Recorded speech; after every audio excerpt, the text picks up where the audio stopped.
For Alex Morgan, a dedicated schoolteacher with a quiet, unassuming life, one ordinary evening spirals into a nightmare. A late-night drive home takes an unexpected turn when he's pulled over by police, accused of a crime he didn't commit, and thrown into a justice system that seems determined to break him. Framed for theft, betrayed by those sworn to protect, and abandoned by the very system he believed in, Alex must navigate a web of lies and corruption. As evidence mounts against him, and even his fingerprints point to guilt, Alex faces an uphill battle to clear his name. But not everything is as hopeless as it seems. Along the way, he discovers unexpected allies, strangers willing to risk everything to uncover the truth. As the walls close in, Alex begins to realize that his fight isn't just for his freedom. It's a battle against the very corruption threatening countless lives. Will Alex prove his innocence, or will the forces against him prevail? Alex Morgan's life was one of predictable simplicity. At 32, he had built a modest yet fulfilling routine as a teacher at Millridge Elementary. His days revolved around classroom lessons, grading papers late into the night, and volunteering to organize events like bake sales and school fundraisers. For Alex, teaching wasn't just a job, it was a calling. His small apartment reflected his personality: tidy, functional, and unassuming. A bookshelf overflowing with teaching guides and a few worn novels sat against the wall, and a single worn recliner faced an old television he rarely used. On a chilly autumn evening, Alex was heading home after spending extra hours at the school preparing for an upcoming charity event. The air outside was crisp, and the faint glow of streetlights illuminated the quiet suburban streets. Alex's beat-up sedan hummed steadily as he turned onto a familiar road, the school's thank you banner still folded on the passenger seat beside him. His thoughts wandered to his students, wondering if they would enjoy the planned activities. The sudden flash of red and blue lights in his rearview mirror startled him. His heart raced as the siren pierced the silence. He pulled over instinctively, his mind running through possible reasons for being stopped. Had he missed a turn signal? Was one of his taillights out? A police cruiser pulled up behind him, and Alex gripped the steering wheel tightly, his breath shallow. Two officers approached his car. The one who seemed to be in charge, Officer Reed, knocked on his window. "Good evening, sir," Reed said, his tone firm but polite. "License and registration, please." Alex complied without hesitation. "Is there a problem, officer?" Reed glanced at his partner, a younger man with a stoic expression, before responding. "Your vehicle matches the description of one involved in a robbery earlier tonight. Step out of the car, please." Alex froze. "Robbery? There must be some mistake. I was at the school all evening." Reed's eyes narrowed. "Step out of the vehicle, sir. We'll clear this up quickly." Alex's stomach churned as he unbuckled his seatbelt and stepped out into the cold night. Reed motioned for him to stand by the hood of his car, while the younger officer opened the trunk. Alex's confusion grew into dread as the officer lifted a duffel bag from the trunk. "What is this?" Reed demanded, holding the bag open to reveal bundles of cash and glittering jewelry. Alex's mouth went dry. That's not mine. I've never seen that before." Reed's face hardened. "Sir, I'm placing you under arrest for possession of stolen property. Anything you say can and will be used against you in a court of law." Panic surged through Alex as he felt the cold steel of handcuffs around his wrists. "This is a mistake. I'm telling you, I didn't do this," he shouted, his voice cracking. Reed leaned in, his voice low. "Some people are just unlucky." Those words sent a shiver down Alex's spine. There was something in Reed's tone, a smugness, almost as if he knew exactly what he was doing. The ride to the police station felt surreal. Alex's mind raced, replaying the evening's events. He had done nothing wrong. He was certain the bag wasn't in his car before. How could this be happening? At the station, Alex was booked, his belongings taken, and he was led into a stark interrogation room. The fluorescent lights buzzed faintly as Detective Harper entered. Harper was a tall man with an air of authority and sharp, calculating eyes. "Mr. Morgan," Harper began, setting a file down on the table, "you were caught with stolen property linked to a robbery earlier tonight. The evidence is overwhelming. Want to tell me what you were doing with that bag?" Alex stared at the detective, disbelief etched on his face. "I don't know how that bag got in my car. I was at Millridge Elementary all evening, setting up for a fundraiser." Harper leaned back, his expression skeptical. "Convenient story, but your fingerprints are on the duffel bag." "What?" Alex's voice cracked. "That's impossible. I never touched that bag." "Impossible or not, the evidence says otherwise," Harper replied coolly. "You might want to start thinking about coming clean. Cooperation could help you." Alex's mind reeled. Fingerprints? How could this be? It felt like he was trapped in a nightmare, and no one would believe him.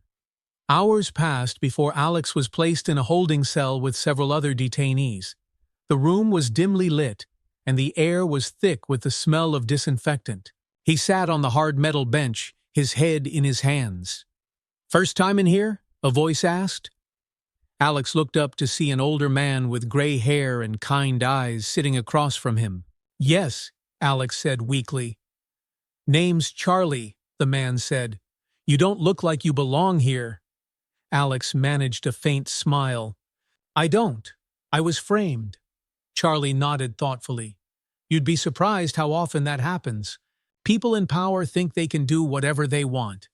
But listen to me, you can't let them break you. Keep your head straight, hold on to the truth, and don't stop fighting." For the first time since his arrest, Alex felt a flicker of comfort. Charlie's words, though simple, carried a sense of wisdom and reassurance. As the night wore on, Alex sat in silence, staring at the gray walls of the cell. His thoughts swirled with fear, anger, and confusion. He didn't know how he was going to prove his innocence, but one thing was certain: he couldn't give up. When morning came, Alex was led out of the cell for his first court appearance. As he walked past the rows of cells, Charlie called out, "Remember, Alex, truth has a way of coming to light. Hold on to it."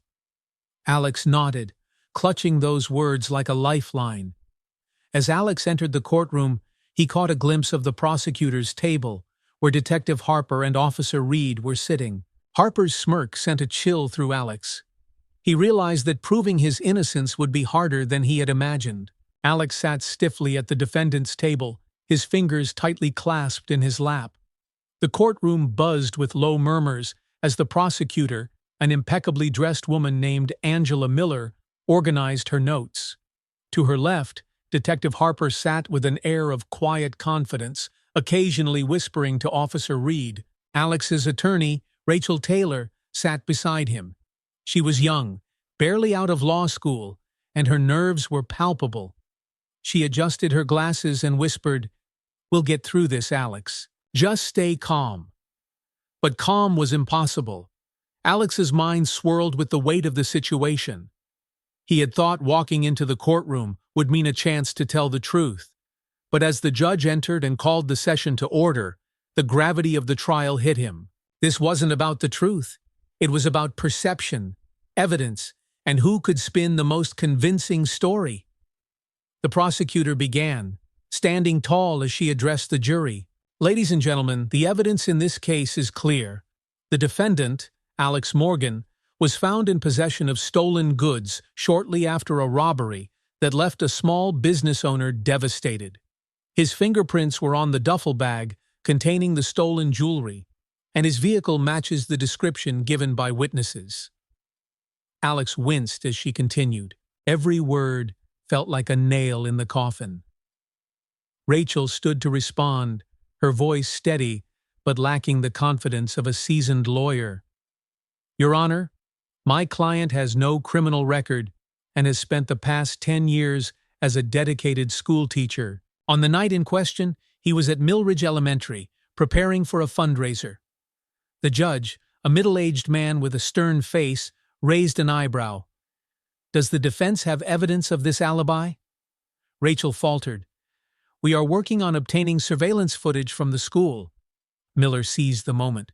"Your Honor, I'd like to remind the court that no such footage has been presented yet.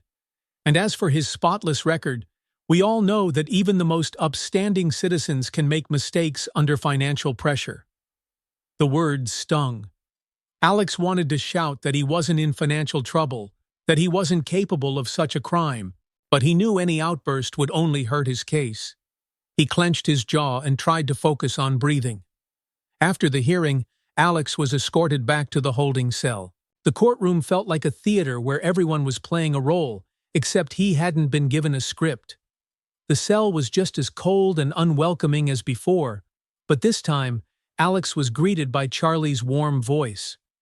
"Rough day?" Charlie asked, leaning back on the bench. Alex nodded and sat down. "They're saying things about me that aren't true. It's like they've already decided I'm guilty." Charlie chuckled dryly. "That's how it works sometimes. They throw mud at you and hope it sticks. But the truth has a way of seeping through, even when everything feels hopeless." Alex sighed, his shoulders slumping. "I don't know how I'm supposed to prove I didn't do it. They said my fingerprints were on that bag. How is that even possible?" Charlie's expression turned serious. "Sounds like someone's gone out of their way to frame you. Could be a mistake, or could be something worse." "Worse?" Charlie nodded. "Corruption runs deep, kid. If someone set you up, there's a reason for it. You just need to figure out who and why." That night, Alex lay awake on the hard cot, replaying Charlie's words. Corruption. The thought unsettled him, but it also sparked something, a glimmer of defiance. If someone had gone to such lengths to frame him, there had to be a reason. And if there was a reason, there was a way to prove it. The next morning, Rachel visited Alex in the station's interview room. Her face was pale and her brow furrowed. "I spoke with the school," she said, opening her folder. "They're cooperative, but the surveillance footage from that night is missing. The system was down for maintenance." Alex's heart sank. "What about witnesses? Someone must have seen me there." Rachel nodded. "I've spoken to a few people, but no one stayed late enough to see you leave. Without concrete proof, it's your word against the evidence." Alex clenched his fists. "There has to be something." "I didn't do this, Rachel." "I believe you," she said softly. "But belief isn't enough in court. I've also filed a motion to request a review of the arresting officer's record. Maybe we can find something there."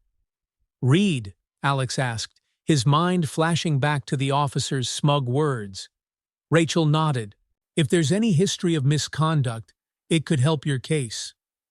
For the first time since his arrest, Alex felt a flicker of hope. Rachel might have been young and inexperienced, but she was determined. Later that day, back in the holding cell, Alex noticed a guard approaching with a package. It was Officer Kate Lawson, a soft-spoken woman with kind eyes. She handed him a small bag through the bars. "Here," she said. "It's not much, but I thought you could use it." Inside was a notebook and a pen. Alex stared at her, unsure what to say. "Sometimes writing helps," Kate added. "You seem like the kind of guy who has a lot to say." "Thank you," Alex said, his voice barely above a whisper. Kate smiled faintly and walked away. As Alex flipped through the notebook, he felt an unexpected sense of relief. For days he had been drowning in his own thoughts, with no way to organize them. Now he had an outlet. He began writing furiously, recounting every detail of the night he was arrested, the timeline, the fundraiser, the route he took home. As he wrote, his thoughts became clearer, and a pattern began to emerge.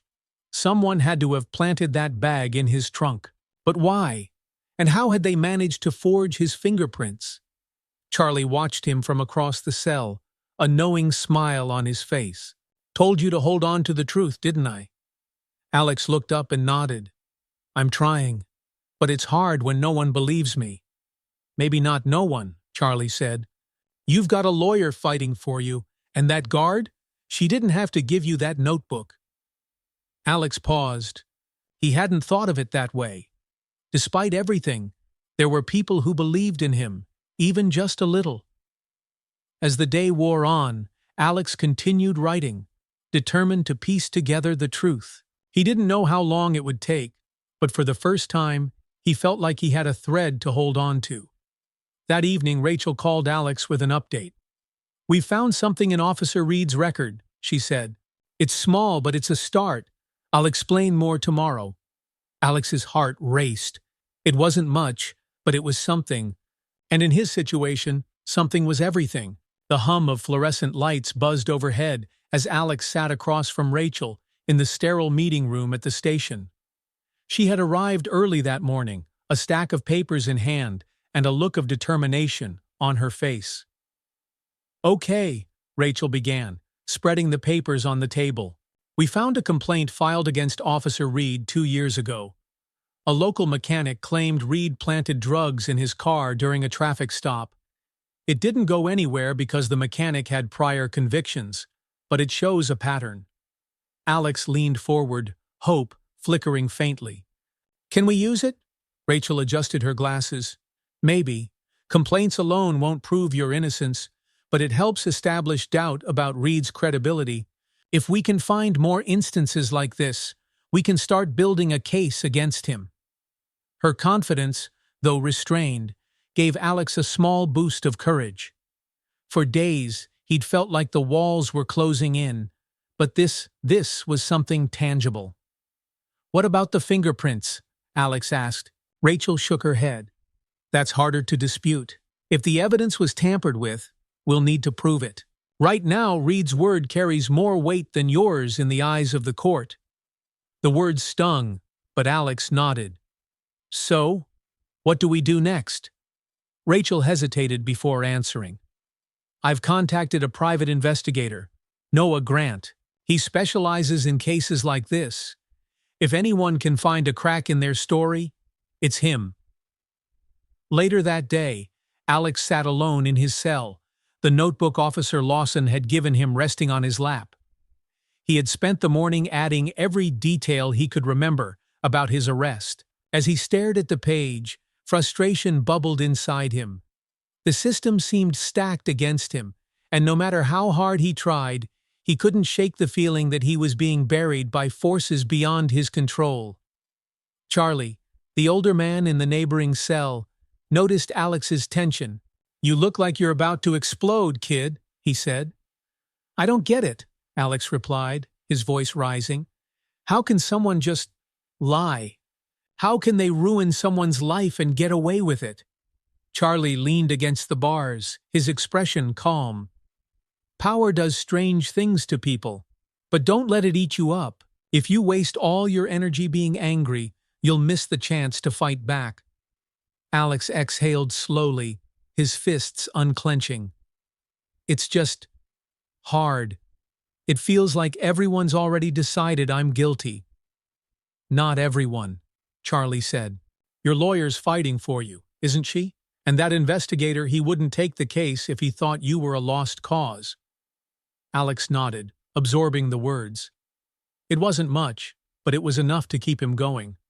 The next morning, Rachel introduced Alex to Noah Grant. Noah was in his mid-40s, with a sharp gaze and a no-nonsense demeanor. He carried himself like a man who had seen his share of injustices and had made it his mission to set them right. "Mr. Morgan," Noah said, shaking Alex's hand, "Rachel's told me about your case. I've gone over the files, and I'll be honest, it's a mess. But messes are what I specialize in." Alex couldn't help but smile faintly. "I hope you can find something, because right now, it feels like I'm fighting the tide." Noah nodded. "The tide's strong, but it's not unbeatable. First, I'm going to dig into Reed's financials and past arrests. People like him don't act alone, and they always leave a trail." "Why would he do this to me?" Alex asked, his voice tinged with frustration. "That's what I intend to find out," Noah replied. "But for now, I need you to focus on staying strong. This isn't just about proving you didn't do it, it's about exposing the people who set you up. That evening, Alex received a surprise visit from Officer Lawson. She stood by the bars, her expression cautious but kind. "I thought you'd want to know," she said quietly. "I overheard Reed and Harper talking earlier. They mentioned that someone's been asking questions about the arrest. It sounds like they're nervous." Alex's heart raced. "Nervous? About what?" "I don't know the details," Lawson admitted. "But if they're worried, it means you're getting somewhere. Keep fighting, Alex." Her words were a small but significant comfort. For days, Alex had felt powerless, but now he saw cracks in the wall of certainty Reed and Harper had built around their case. As Lawson walked away, Alex called out, "Thank you for everything." She paused, glancing back with a faint smile. "Don't lose hope." Over the next week, Noah's investigation began uncovering more inconsistencies. He found several other complaints against Reed, all dismissed without investigation. He also discovered that Reed had recently received a suspicious deposit into his bank account, an amount too large to be explained by his salary alone. Meanwhile, Rachel filed a motion to introduce these findings into court. She also managed to track down a witness from the convenience store near the spot where Alex had been stopped.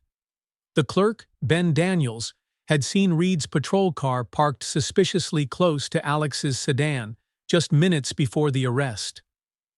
"I'll need to convince him to testify," Rachel told Alex during a meeting. "He's hesitant, doesn't want to get involved, but his statement could be critical."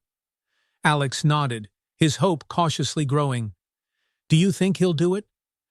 "I'm working on it," Rachel replied. "For now, focus on staying strong." "We're making progress, Alex. Slowly but surely." Back in his cell, Alex found himself reflecting on the small but significant acts of kindness that had carried him through the ordeal so far. Charlie's wisdom, Lawson's encouragement, Rachel's determination, and now Noah's relentless pursuit of the truth, all of it had kept him going when he felt like giving up. He picked up his notebook and began writing again. This time not just about the facts of the case, but about the people who had shown him compassion when he needed it most. "People will surprise you," Charlie had said. Alex was starting to believe it. That night Noah called Rachel with an urgent update. "I found something big," he said. "Traffic camera footage from a nearby street. It shows Reed near Alex's car before the arrest. We need to act fast before they try to bury it." Rachel's eyes widened. "I'll meet you first thing in the morning." As Rachel ended the call, a flicker of hope ignited in her. This could be the breakthrough they needed. Rachel could hardly wait to share the news with Alex. Early the next morning, she arrived at the station, carrying her bag stuffed with case files and a copy of the newly uncovered traffic camera footage. Sitting across from Alex in the sterile meeting room, she allowed herself a small, triumphant smile. "We've got something," she began, her voice steady but energized. "Noah found traffic camera footage from a street near where you were pulled over. It shows Officer Reed's car parked next to yours for at least 5 minutes before he initiated the stop." Alex's heart raced. "Does it show him planting the bag?" Rachel shook her head. "Not directly. The camera angle isn't perfect, but it clearly shows him lingering near your car. It's suspicious enough to raise questions about his story." Alex leaned back, a mixture of hope and frustration swirling inside him. "It's not enough to clear me, is it?" "Not yet," Rachel admitted. "But it's another piece of the puzzle. With this, Ben's testimony, and Noah's findings about Reed's finances, we're building a case. And the best part? We've filed a motion to subpoena Harper's and Reed's communication records. If they coordinated anything, it'll show up." The weight of the past week seemed to lift slightly from Alex's shoulders. For the first time, he felt like the tide might be shifting in his favor. Back in his cell, Alex picked up his notebook and began writing, detailing every step of progress they had made. Charlie noticed the change in his demeanor. "You seem lighter today," Charlie observed, sitting across from him. We found something, Alex said, his voice cautious but hopeful. Traffic footage showing Reed near my car before the stop. It's not definitive, but it's something. Charlie nodded thoughtfully. Good. Every piece counts. Just remember, it's a long road, but you're not walking it alone. Alex stared at him, absorbing the words. You've been through something like this, haven't you? Charlie hesitated, his usual easy demeanor faltering for a moment. Let's just say I've seen the system from the inside. It's not always fair, but it can't hold the truth back forever. Meanwhile, Noah was relentless in his investigation. He tracked down former detainees who had interactions with Reed and Harper, uncovering a troubling pattern. Many of their arrests involved flimsy evidence, and several cases were quietly dropped before reaching trial. One former detainee, a young woman named Tasha, agreed to speak to Noah about her experience. Reed pulled me over for a busted taillight, Tasha recounted, her voice trembling slightly. But my car wasn't even broken. Next thing I know, he's searching my car and finding a bag of pills I'd never seen in my life. I spent 2 months in jail before they dismissed the charges. Why do you think he did it? Noah asked. Tasha shrugged, bitterness lacing her voice. Maybe it's about quotas. Maybe he gets something out of it. All I know is, people like me don't get the benefit of the doubt. Noah recorded her statement, sensing it could be a key part of the case. As Alex adjusted to the slow churn of progress in his defense, life inside the jail remained challenging. Inmates taunted him, calling him teacher thief, and mocking his quiet demeanor. But amid the hostility, there was one guard who treated him with respect, Officer Lawson. One evening, Lawson stopped by his cell during her rounds. She slid a small paperback book through the bars, her expression neutral but kind. What's this? Alex asked, holding up the book. Something to help pass the time, Lawson replied. I figured a teacher might like to read. Alex flipped through the pages. It was an old copy of To Kill a Mockingbird. The parallels between his situation and the story's themes weren't lost on him. Thank you, Alex said sincerely. Lawson gave him a nod and walked away. Sitting on the edge of his cot, Alex opened the book and began to read. The words felt like a lifeline, reminding him of the power of perseverance and integrity, even in the face of overwhelming odds. Rachel and Noah's work were starting to gain traction. When Rachel presented the traffic footage in court, the judge ordered an internal review of Reed's and Harper's actions during Alex's arrest. We're starting to crack their story, Rachel told Alex during their next meeting. But we'll need more to get you out of here. Ben Daniels has finally agreed to testify. He saw Reed near your car before the stop. That could be huge. What changed his mind? Alex asked. Noah convinced him that it wasn't just about you, Rachel explained. It's about holding people like Reed accountable. If they've done this to you, they've probably done it to others. Alex felt a pang of gratitude for Ben, a man he'd never met, who was willing to stand up for the truth despite the risks. In the holding cell that evening, Alex shared the news with Charlie. Things are moving, Alex said. Slowly, but they're moving. Charlie gave a rare smile. See, I told you. Truth has a way of rising to the surface. Alex looked down at his notebook, where he had been keeping track of every step in his case. He realized how many people were now working on his behalf: Rachel, Noah, Ben, and even Lawson in her own quiet way. He turned to Charlie. You were right about something else, too. People can surprise you. Even when you think the whole world's against you, there are still those who will help. Charlie chuckled. I've been around long enough to know that kindness has a way of showing up when you least expect it. Hold on to that, Alex. It'll carry you through. The next morning, Noah called Rachel with an urgent update. I've dug deeper into Reed's finances, he said, and I found something you'll want to see. There's a large deposit that doesn't match his salary. And guess where it came from? Where? Rachel asked, her breath catching. An account linked to a known fencing operation. I think we just found the connection. Rachel's pulse quickened. I'll meet you at your office. This could blow the case wide open. Rachel parked her car in front of Noah's small, cluttered office, her heart pounding with a mix of urgency and anticipation. She had barely slept the night before, replaying Noah's words about the financial deposit that linked Officer Reed to a known fencing operation. If this connection held up, it could be the turning point in Alex's case. Inside, Noah was already at work, his desk covered in printouts, folders, and a steaming cup of coffee. He gestured for Rachel to sit as he pushed a stack of papers toward her. "This is it," he said. Reed received a deposit from an account flagged in a prior investigation into a fencing ring. It's not much by their standards, but it's enough to make you wonder why a cop would have this kind of money in his account. Rachel flipped through the papers, her lawyer's mind racing to piece the implications together. If Reed's connected to a fencing operation, he might be using his position to frame innocent people and steer suspicion away from the real criminals. It's a perfect cover. Noah nodded. Exactly. And it lines up with what we've seen: planting evidence, coercing confessions, targeting people who won't be believed. Like Alex, Rachel said softly.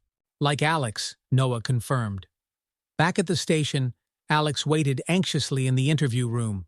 Rachel entered, her face a mixture of resolve and excitement.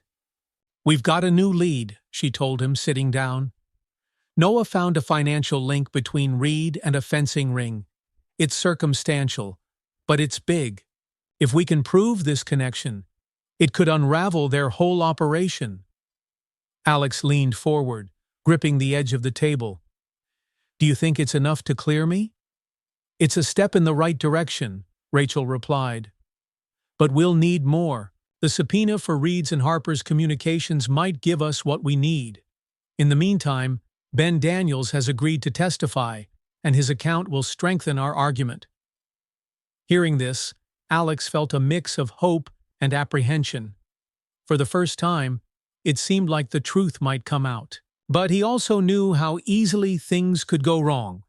The next court hearing was a tense affair. Rachel presented the traffic footage and Ben's testimony, both of which highlighted suspicious behavior by Officer Reed. The prosecutor, Angela Miller, tried to discredit Ben, painting him as unreliable, but Rachel pushed back. "My client has no criminal record," Rachel argued, "and the inconsistencies in Officer Reed's actions raise serious questions about the legitimacy of this case. We're requesting a full review of the evidence and the officers involved." The judge, an older man with a reputation for fairness, seemed to consider this carefully.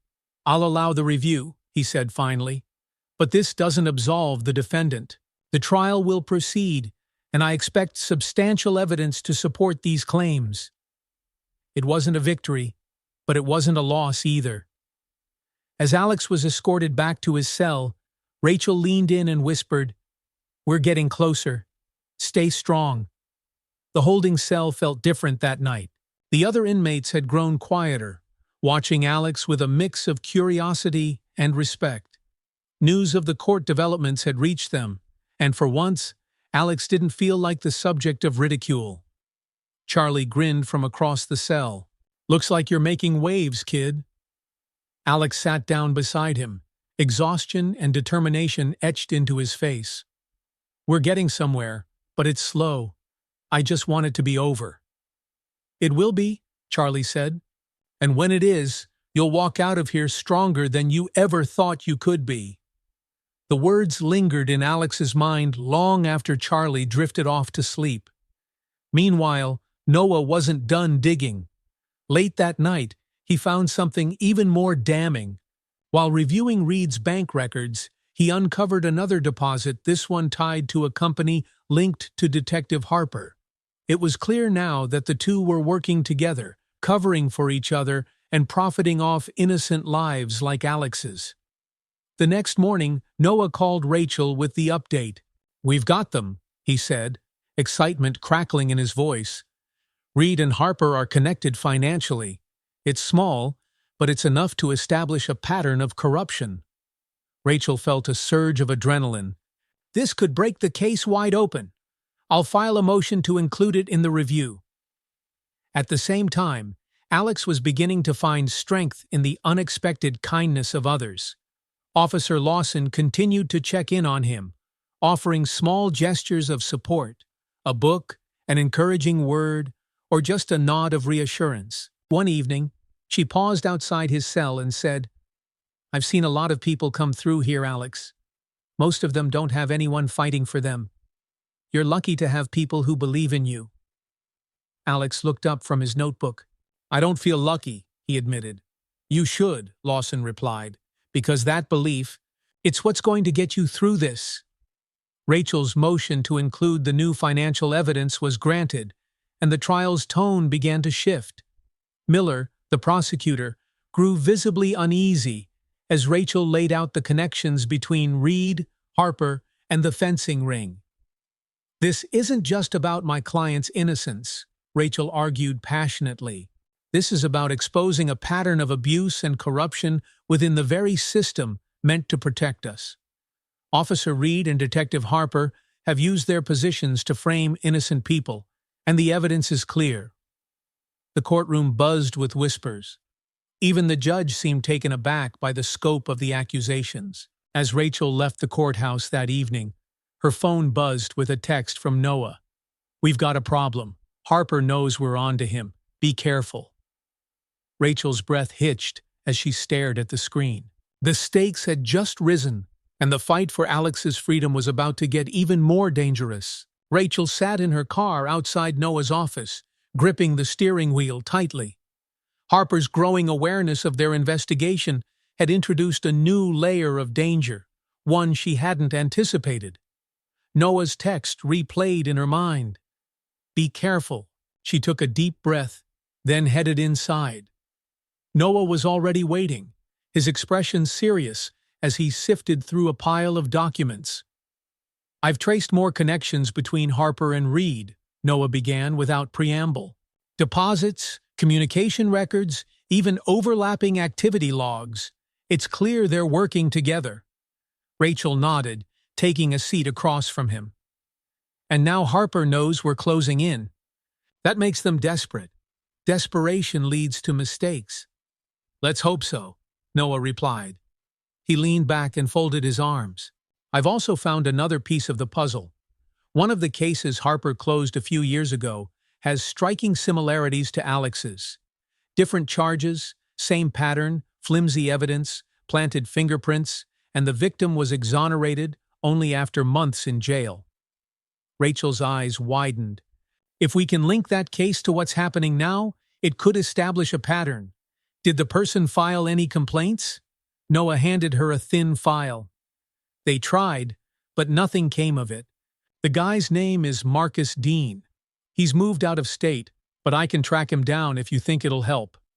"Do it," Rachel said firmly. "We need every thread we can pull." Meanwhile, Alex sat in his cell, the unease in his gut growing stronger. Rachel had told him about the progress they were making, but the weight of his situation hadn't lifted. Every step forward seemed to bring new challenges, and the looming presence of Harper and Reed's influence made it hard to believe he'd ever truly be free. Officer Lawson stopped by his cell that evening, her expression more cautious than usual. "You're making waves," she said quietly. "Word's getting around that Harper isn't happy with the noise your case is making." Alex frowned. "What does that mean?" "It means he's the kind of man who doesn't like losing control," Lawson replied. "Be careful, Alex. They might try to tighten the noose before you can loosen it." Alex nodded, her words settling heavily in his chest. "Thanks for telling me." Lawson gave him a small, encouraging smile. "Just keep your head up. You're not alone in this." The next morning, Rachel and Noah finally contacted Marcus Dean, the man whose case bore striking similarities to Alex's. Marcus was reluctant to revisit his ordeal, but Rachel's persistence won him over. "They ruined my life," Marcus said during a video call, his face etched with weariness. "Planted drugs in my car, same as they did with Alex. Harper made sure the evidence looked airtight. It took months for my lawyer to get me out, and even then, no one believed me. Do you remember anything specific about Harper or Reed that might help us now? Rachel asked. Marcus hesitated, then nodded. Harper slipped up once during an interrogation. He said something about how easy it was to pick the right target. Like they weren't just catching criminals, they were choosing people they thought wouldn't fight back. Rachel felt a chill run through her. The statement, though vague, was damning. It painted a clear picture of Harper's manipulation and abuse of power. In court, Rachel presented the new evidence, threading together the connections between Harper, Reed, and their corrupt practices. She used Marcus's case as a parallel to Alex's, emphasizing the similarities in tactics and the pattern of planted evidence. Harper, seated beside Miller at the prosecution's table, watched with a stony expression. Reed, however, shifted uncomfortably in his seat, his usual smug demeanor cracking under the weight of the growing accusations. Rachel's voice rang clear as she addressed the judge. This isn't just about one man's innocence. It's about exposing a system that has allowed officers like Reed and Harper to exploit their power.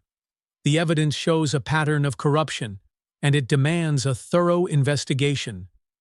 The courtroom buzzed with murmurs, and even the judge seemed rattled. "I'll review the evidence thoroughly," he said, his tone measured. "But I caution the defense not to leap to conclusions. Justice requires patience and proof." Back in his cell, Alex felt a flicker of hope as Rachel recounted the day's developments during their evening meeting. "They're feeling the pressure," she told him. "Reed and Harper aren't as untouchable as they thought. The judge is taking our claims seriously." Alex nodded, but the weight of the past weeks lingered. "It's hard to believe this is finally turning in my favor. I've felt powerless for so long." "You're not powerless," Rachel said firmly. "You've been fighting every day just by holding on to the truth. That's strength, Alex. Don't forget it." That night, the pressure on Harper and Reed began to show. Harper confronted Noah outside his office, his towering figure illuminated by the glow of a street lamp. "You don't know who you're messing with," Harper said, his voice low and threatening. "Drop this case before it gets messy." Noah didn't flinch. "Messy? Like framing an innocent man? Or like the money trails you've been trying to hide?" "The truth has a way of coming out, Detective, whether you like it or not." Harper's eyes narrowed. "Consider this your only warning." As Harper stalked away, Noah pulled out his phone and called Rachel. "He's starting to crack," he said. "We need to keep the pressure on." In the days that followed, Rachel and Noah doubled down on their efforts. They filed motions to expand the investigation into Harper and Reed's financial dealings, and more witnesses came forward to share their stories. Slowly but surely, the walls were closing in on the corrupt officers. For Alex, the small victories brought a sense of hope he hadn't felt in weeks. He continued writing in his notebook, chronicling not only the details of his case, but also the moments of kindness and strength he had encountered along the way. Charlie noticed the change in Alex's demeanor. "You're starting to believe it, aren't you?" "Believe what?" Alex asked. "That the truth will win out," Charlie said with a grin. "It always does, kid. You just have to hold on long enough to see it happen." One evening, Rachel received a call from the district attorney. "I've reviewed your findings, and I have to admit, there's something here. If you can tie Harper to the fencing ring, I'll reopen the case and pursue charges against him and Reed." Rachel's pulse quickened. This was the breakthrough they needed, but it meant stepping even deeper into dangerous territory. Rachel stared at her phone after the call with the district attorney. The promise of reopening Alex's case and pursuing charges against Harper and Reed was the breakthrough they had been fighting for, but it also came with a daunting challenge, tying Harper directly to the fencing ring. She immediately called Noah. "The DA's on board if we can connect Harper to the fencing operation. We need to dig deeper. Do you have anything else on him?" Noah's voice was calm but determined. "I've been tracing his financials and found some suspicious transactions linked to a company flagged for laundering money. It's thin, but it could be a start. Rachel exhaled slowly. Let's push it. I'll meet you at the office in an hour. Meanwhile, Alex sat in his cell, unaware of the flurry of activity surrounding his case. The air inside the jail felt heavier than usual, and he couldn't shake the feeling that something was brewing. Charlie noticed Alex's quiet unease and spoke up. "You've got that look again," Charlie said. "The one that says you're carrying the weight of the world." Alex managed a faint smile. "I guess I'm just waiting. Waiting to find out if all this fighting will mean anything." "It will," Charlie said firmly. "People don't fight for nothing, Alex. Rachel, that investigator, even the people rooting for you on the outside, they wouldn't bother if they didn't believe in you." Alex nodded, letting the words sink in. He hadn't realized how much he had come to rely on Charlie's steady presence. At Noah's office, Rachel pored over the documents he had compiled.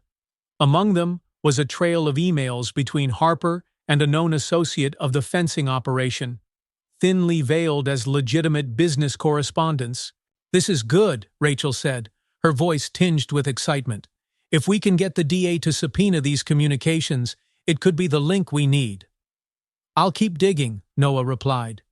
"Harper and Reed have covered their tracks well, but every criminal leaves something behind." Rachel leaned back, her mind racing. "I'll file the motion first thing tomorrow, but we need to be prepared. Harper's not going to back down easily." The following day, Rachel presented the evidence to the court, requesting an expedited review of Harper's and Reed's communications. The judge granted the motion, ordering the immediate release of their email records. In the courtroom, Harper sat rigidly, his jaw clenched. Reed, on the other hand, looked visibly nervous, his gaze darting between Rachel and the judge. As Alex was escorted back to his cell after the hearing, Rachel caught his eye and gave him a small nod. It wasn't much, but it was enough to signal that progress was being made. The emails revealed more than Rachel and Noah had hoped. Among the messages were direct communications between Harper and the fencing ring's leader, coordinating the disposal of stolen goods. One email even referenced a clean arrest involving an easy target, dated the same night Alex was framed.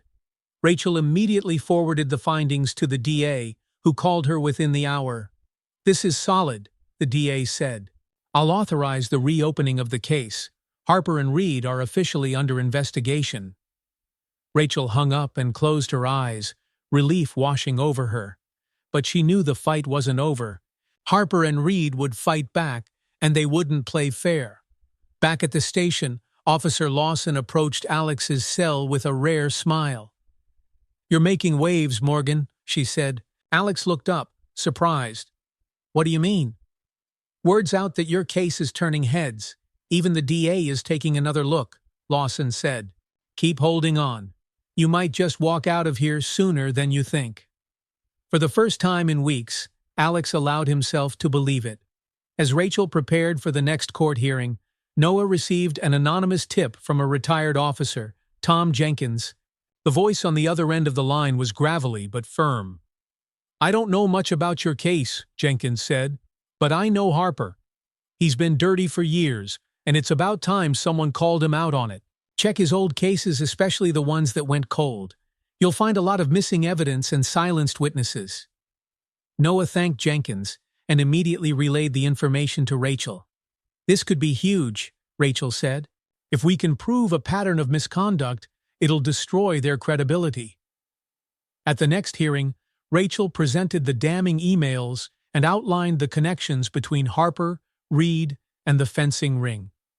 The courtroom buzzed with murmurs as the depth of the corruption came to light.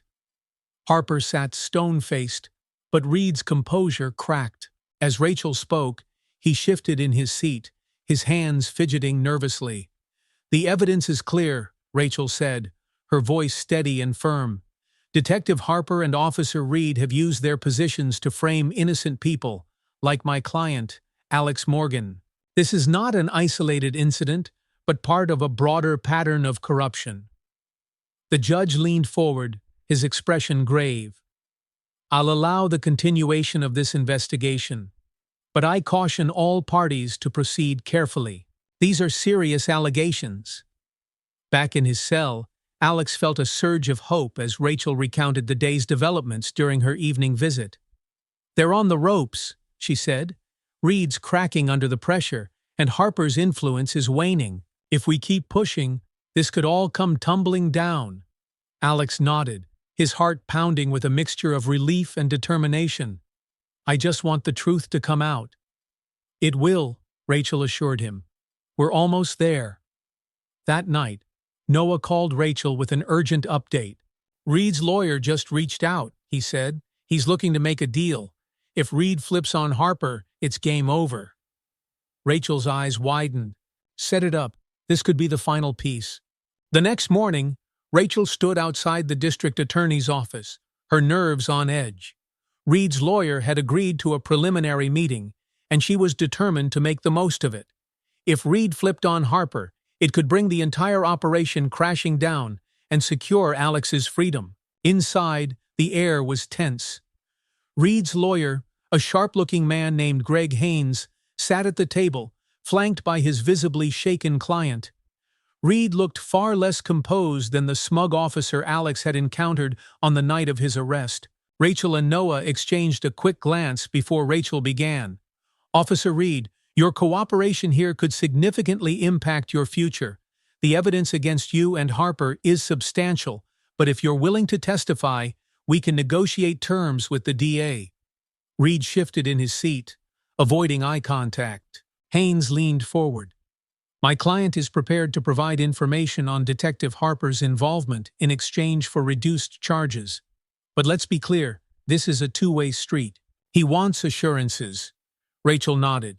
"If his testimony is credible and verifiable, we can discuss leniency, but he needs to come clean everything. No half-truths." Reed hesitated, his jaw tightening. Finally, he spoke. "Harper. He's been running this operation for years. The fencing ring, the framing, it's all him. I didn't want to get involved, but he said it was easy money, and no one would question us. He picked targets he thought couldn't fight back, people with no resources or bad reputations." "And Alex Morgan?" Rachel pressed. Reed exhaled sharply. "He wasn't supposed to be a problem. Harper wanted a clean arrest to throw off suspicion about the fencing ring. Alex fit the profile: single, quiet, no priors. Harper planted the bag and told me to back him up if it came to trial." Noah scribbled notes furiously as Rachel leaned in. "Can you prove Harper orchestrated this?" Reed nodded reluctantly. "There are emails, phone records. Harper didn't trust anyone, so he kept tabs on everything. I'll tell you where to look." Later that day, Rachel met with the district attorney to relay Reed's testimony. The DA listened intently, nodding as Rachel outlined the details. "This is explosive," the DA said. "If Reed's claims hold up, Harper's career and his freedom are over. I'll authorize subpoenas for the additional records immediately." Rachel left the office feeling a renewed sense of purpose.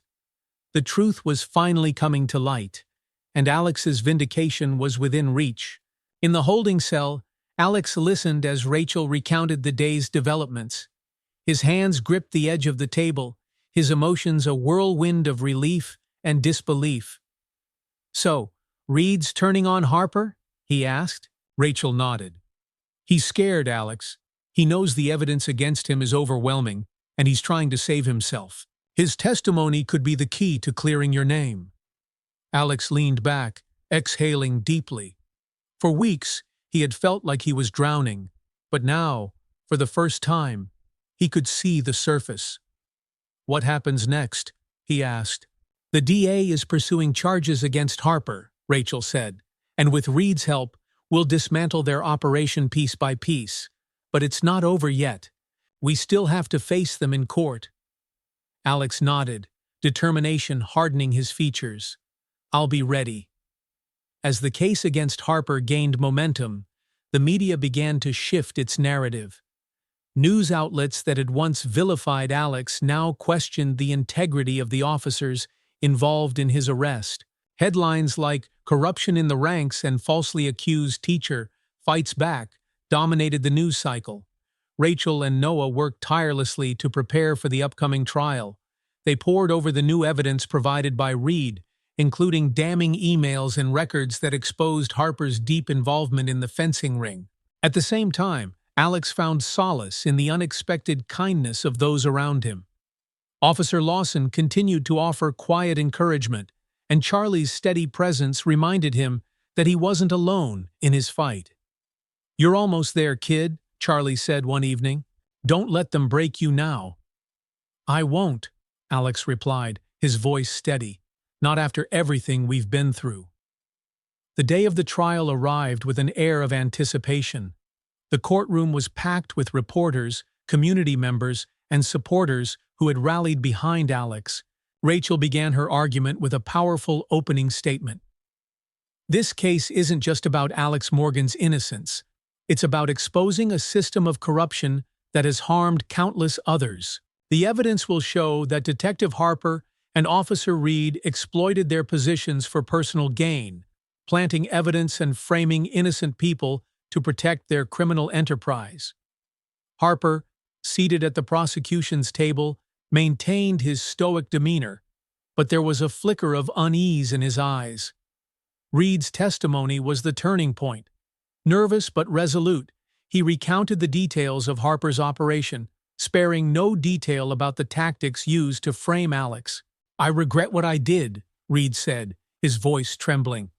"But Harper was the mastermind. He called the shots, and I followed orders. I'm here to tell the truth now, no matter what happens to me."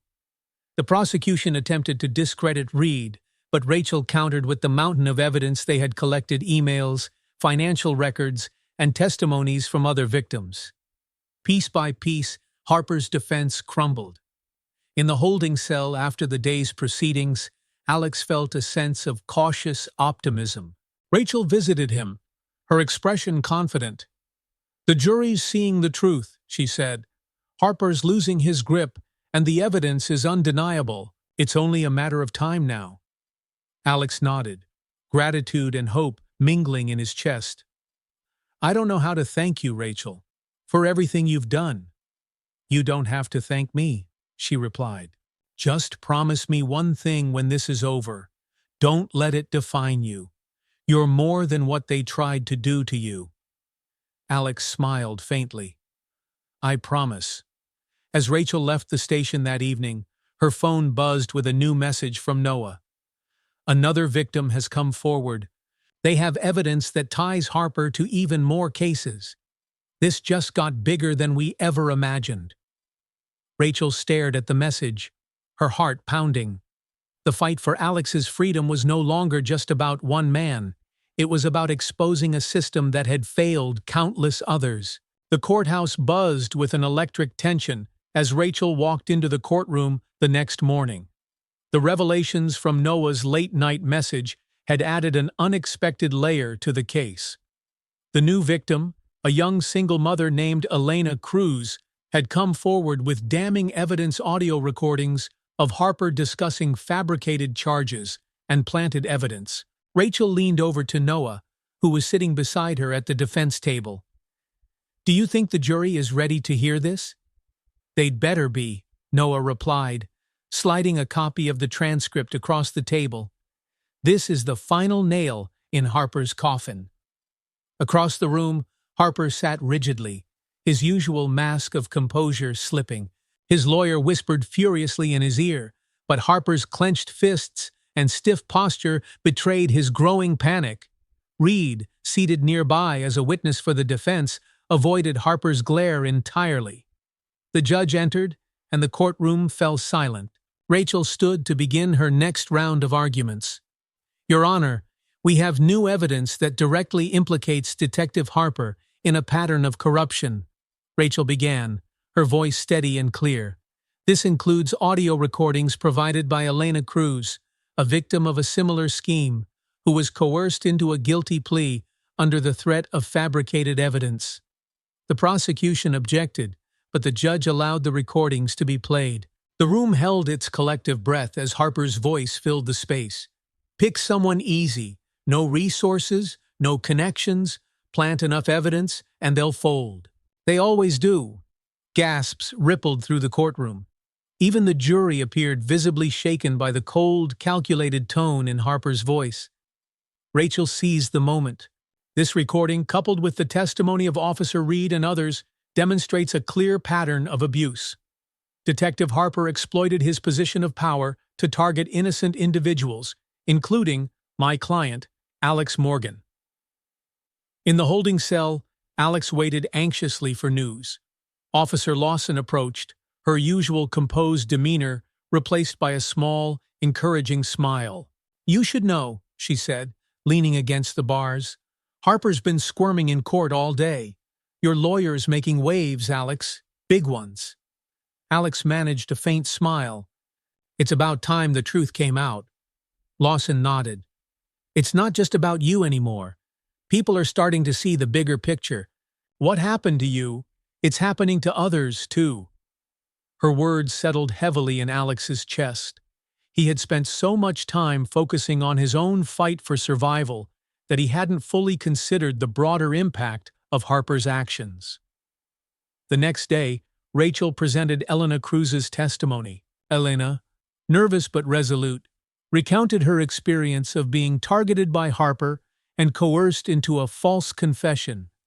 "They told me if I didn't plead guilty, they'd take my son away," Elena said, her voice trembling. "I didn't have anyone to fight for me. I didn't have money for a lawyer. So I signed the papers." Her words drew visible reactions from the jury, who seemed to empathize with her plight. Rachel tied Elena's case directly to Alex's, highlighting the similarities in the officer's tactics and the systemic nature of the corruption. Detective Harper and Officer Reed abused their power to exploit the vulnerable, Rachel concluded. But today, we have the opportunity to hold them accountable and to set an innocent man free. The prosecution attempted to salvage their case, arguing that Harper's actions did not directly exonerate Alex. But their arguments fell flat against the mounting evidence. Harper's own lawyer began to falter, struggling to defend the indefensible. By the final day of the trial, the momentum had shifted entirely. Rachel's closing statement was a passionate plea for justice. "Alex Morgan is not a criminal," she said, her voice ringing with conviction. "He is a victim of a corrupt system, one that has failed not only him, but others like him. It is time to restore faith in our institutions by holding those who abuse their power accountable." The jury deliberated for hours, the courtroom thick with anticipation. When the verdict was finally read, Alex felt his breath catch. "Not guilty." The words echoed in his mind, disbelief giving way to an overwhelming wave of relief. He slumped in his seat, his hands trembling. Across the room, Harper's stoic mask cracked. As officers approached to arrest him for perjury and evidence tampering, he glared at Rachel and Alex, his defeat palpable. Outside the courthouse, Alex was greeted by a crowd of supporters. Reporters clamored for statements, but Alex ignored their questions, his focus on the people who had stood by him. Rachel stood beside him, a rare smile on her face. "You did it, Alex." "We did it," Alex corrected, his voice thick with emotion. As the crowd parted, Alex spotted Charlie, now a free man, watching from a distance. Alex walked over, extending a hand. "You were right," Alex said. "The truth came out." Charlie grinned. "Told you, kid. People will surprise you if you let them." As Alex faced the reporters, one question cut through the noise. "How does it feel to get your life back?" Alex paused, the weight of the past months pressing down on him. Finally, he replied, "It feels like a second chance, and I'm not wasting it." The sunlight felt warmer than Alex remembered. It bathed his face as he stepped out of the courthouse, free for the first time in months. The weight of his ordeal still lingered, but for the first time, he could breathe without the crushing pressure of uncertainty. Rachel walked beside him, her briefcase swinging at her side.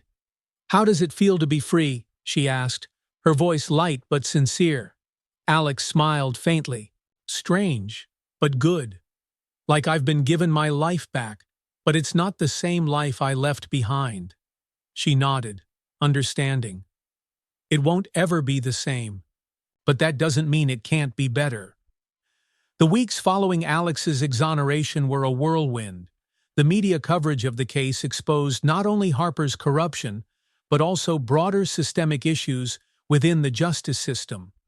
More victims came forward, emboldened by Alex's story, and investigations into Harper and Reed expanded. For Alex, the adjustment to life outside jail was both liberating and daunting. His small apartment, untouched since his arrest, felt unfamiliar. The shelves of books he once cherished seemed like relics from another time. But Alex wasn't the same man who had left this place months ago. He had been broken and rebuilt, and now he was determined to find purpose in his second chance. One morning, Alex sat at his kitchen table, a cup of coffee in hand, staring at the blank notebook in front of him. It was the same one Officer Lawson had given him in jail. Its pages were filled with his thoughts, fears, and the small triumphs that had kept him going. He began to write again, but this time his words carried hope. Life can take you to the darkest places, but it's the kindness of others that lights the way back. I was lucky to find people who believed in me when I couldn't believe in myself. Now, it's my turn to do the same for others. A month later, Alex found himself in an office that looked nothing like the one he had left behind. It was bright and inviting, with a large banner hanging on the wall that read, Second Chances Foundation, the nonprofit, dedicated to helping those falsely accused, had reached out to Alex after his trial. They offered him a position as an advocate for those facing wrongful accusations. It was a chance to use his experience to make a difference, and Alex had jumped at the opportunity. On his first day, he met with Claire Jennings, the foundation's director. She was a sharp, empathetic woman who had dedicated her life to justice reform. "We're glad to have you, Alex," Claire said, extending a hand. "Your story is a powerful one. I know you'll do great things here." Alex shook her hand, a sense of purpose settling over him.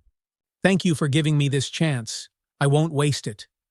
As part of his new role, Alex began visiting others who had been wrongfully accused, sharing his story and offering support. One of his first visits was to George Harris, the older man who had shared a cell with him during his time in jail. George was surprised, but delighted to see Alex. "Well, look at you," he said, grinning. "Out here making a difference." "I couldn't have done it without you, George," Alex admitted. "Your words kept me grounded when I felt like I was losing myself." George waved a hand dismissively. "You did the hard part, kid. You held on. That's what matters."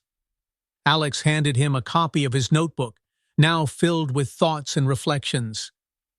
"I wrote about what you said to me. I want others to hear it too." George flipped through the pages, his expression softening. "You're doing good work, Alex. Keep it up." Over time, Alex began to see the ripple effects of his story. Letters poured into the foundation from people inspired by his journey.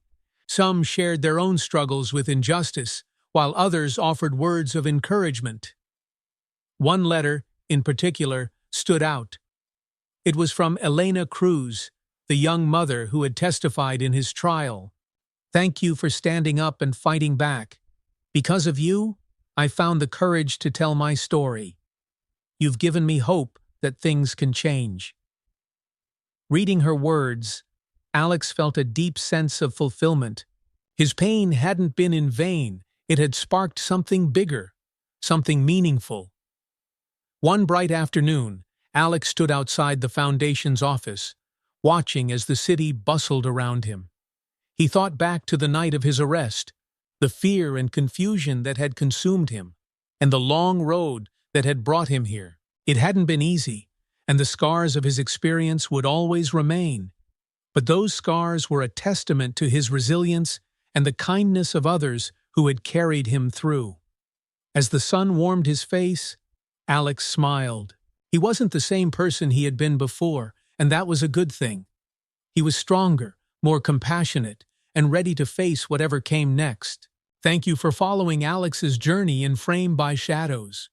His story reminds us that even in the darkest moments, resilience, kindness, and truth can prevail. If you found this story inspiring, don't forget to like the video, share it with someone who needs a little hope, and subscribe to our channel for more stories of perseverance and triumph. Together, we can spread positivity and create a ripple effect of change. See you in the next story.